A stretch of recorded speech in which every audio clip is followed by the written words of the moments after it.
Dito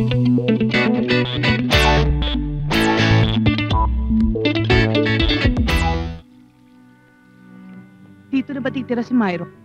Pinagbigyan na kita noon. Ayaw nang patirahin doon ng lola niya yung bata. Nagiging problem child na si Myron. Hindi ko naman pwedeng pabayaan yun. Responsibilidad ko yun. Wala akong magagawa. Alangan na maitaboy ko yung anak ko. Responsibilidad ko rin subaybayan yung anak ko. Ang importante sa akin, ang ambisyon ko. Ayoko mapag-usapan ng pamilya natin. I want a good image bilang madrasta niya.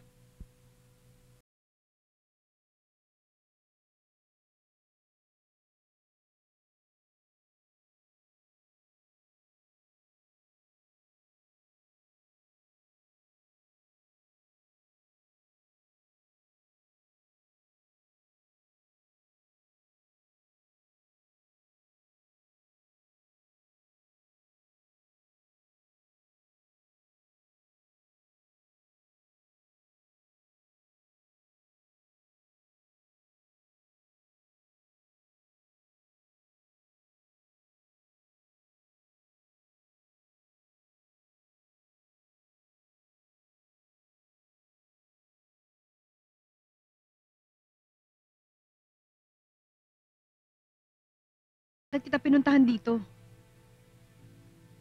Hindi ka man niya tinatanong sa akin. Nararamdaman ko. Hinahanap ka din niya.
Bakit nagkakaroon ng coldness ang pagsasama ng mag-asawa?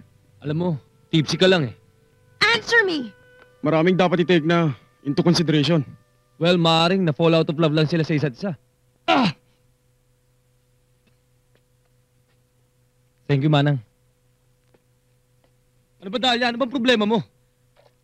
I'm beginning to get bored! What do you think, huh? Why don't you ask yourself? May pagkukulang ka naman sa akin ah. Yan ba ang gagawin mong excuse para ma-justify mo ang pambababae mo? That's bullshit!